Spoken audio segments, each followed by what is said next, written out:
Hello guys, இன்றைக்கி நம்ம hibiscus hair pack பண்ண போகிறோம். அதோட பெனிஃபிட்ஸ் இதோ.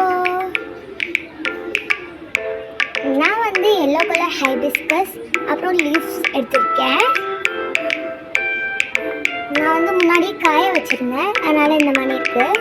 உங்களுக்கு வேணும்னா நீங்கள் ரெட் கலர் ஹைபிஸ்கஸும் எடுத்துக்கலாம். நான் வந்து எல்லோ தான் எடுத்திருக்கேன், ஏன்னா அது நல்லா நிறையா இருந்துச்சு, அப்புறம் காஞ்சிருந்துச்சு, அதனால் நான் இதை எடுத்திருக்கேன்.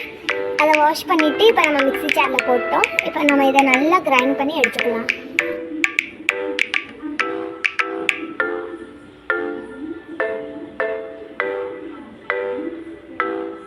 இப்போ பாருங்கள் காய்ஸ், இப்போ வந்து அது நம்ம அதாவது லைட்டாக கிரைண்ட் ஆகிருக்கு, நல்லா கிரைண்ட் ஆகலை, ஏன்னா நம்ம வாட்டர் வந்து யூஸ் பண்ணலை. இப்போ பிசு பிசுன்னு எப்படி இருக்குதுன்னு பாருங்கள். இந்த மாதிரி தான் இருக்கணும், அப்போ தான் நம்ம ஹேரில் அப்ளை பண்ணும்போது நல்லா ஸ்மூத்தாக இருக்கும். இப்போ நம்ம வாட்டர் ஆட் பண்ணிக்கிட்டு நல்லா கிரைண்ட் பண்ணியாச்சு. இப்போ பார்க்குறதுக்கு எவ்வளோ க்ரீமியாக, அதாவது பார்க்குறதுக்கு எப்படி இருக்குதுன்னு பாருங்கள். இந்த மாதிரி ஹேருக்கு போட்டோம்னா ரொம்ப நல்லது. அளவாக தண்ணி ஊற்றுங்க. நீங்கள் எந்த அளவுக்கு ஹைபிஸ்கஸ் லீவ்ஸ் போட்டிருக்கீங்களோ அந்த அளவுக்கு மட்டும் தண்ணி ஊற்றுங்க. நான் வந்து 2 ஆளுக்கு சரியாக போகிற மாதிரி கொஞ்சம் தயார் பண்ணியிருக்கேன். நம்ம பவுலில் ட்ரான்ஸ்ஃபர் பண்ணியாச்சு.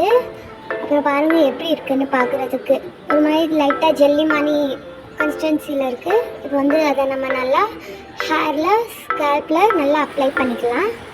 பாருங்கள், நான் அப்ளை பண்ணிட்டேன். நான் எப்படி அப்ளை பண்ணுறீங்களோ அதே மாதிரி தான் உங்களுக்கு ஹேர் இருக்கும். ஸோ நான் ஸ்ட்ரைட்டாக அப்ளை பண்ணனால என் ஹேர் பார்க்குறதுக்கு இப்படி இருக்குது. வாஷ் பண்ணக்கப்புறமும் இதே மாதிரி தான் இருந்துச்சு. பாய், தேங்க்ஸ் ஃபார் வாட்சிங். Bye Shalini from Dance World. Like, subscribe.